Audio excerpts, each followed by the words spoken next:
क्या आपने कभी ऐसे पक्षी के बारे में सुना है जो मरने के बाद फिर से अपनी ही राख से जन्म लेता है?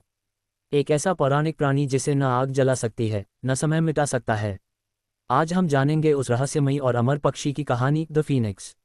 एक ऐसा जीव जो सिर्फ एक कहानी नहीं, बल्कि जीवन का प्रतीक बन गया है। दोस्तों, चलिए शुरुआत करते हैं। फीनिक्स एक पौराणिक पक्षी है जो दुनिया की कई पुरानी सभ्यताओं में पाया जाता है। मिस्र, ग्रीस, चीन, सभी में इसकी कोई न कोई झलक मिलती है।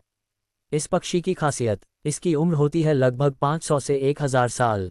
जब इसकी मृत्यु करीब आती है, ये खुद को अग्नि में जला देता है और फिर उसी राख से एक नया फीनिक्स जन्म लेता है, ताजगी, शक्ति और जीवन से भरपूर। इसका रंग आम पक्षियों से बिल्कुल अलग होता है, सुनहरा, लाल और कभी कभी नीला। उसकी उड़ान सूर्य की ओर होती है, मानो वो खुद सूर्य का दूत हो। जब फीनिक्स को पता चलता है कि उसका अंत निकट है, तो वो एक ऊंचे स्थान पर जाकर खुद के लिए एक विशेष घोंसला बनाता है। वो घोंसला सुगंधित लकड़ियों से बना होता है। फिर वो खुद उसमें बैठ जाता है और आग लगा लेता है। धीरे धीरे उसकी चिंगारियां राख में बदल जाती हैं।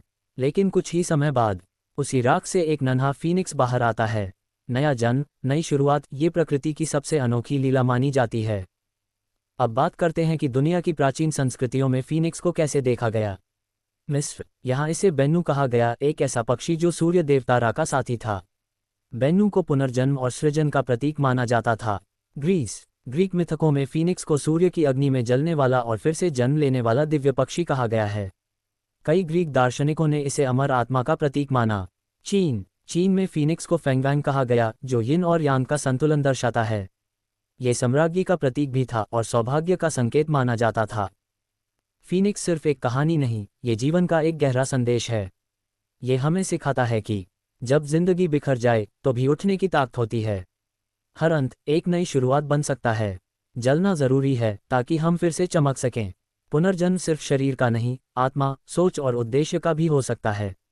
कई लोग अपने जीवन में फीनिक्स की तरह बार बार उठते हैं। चाहे वो करियर हो, रिश्ते हो या स्वास्थ्य, हर इंसान में एक फीनिक्स छुपा होता है। आज भी फीनिक्स की प्रेरणा का इस्तेमाल कई जगह होता है।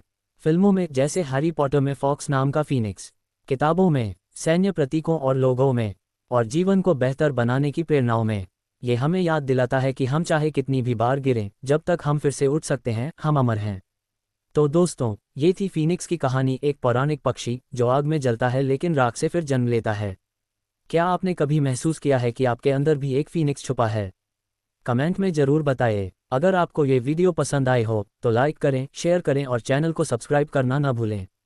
मिलते हैं अगले रहस्यमयी और ज्ञान से भरे वीडियो में। तब तक के लिए जलिए, उठिए और उड़िए, क्योंकि आप भी एक फीनिक्स हैं। धन्यवाद।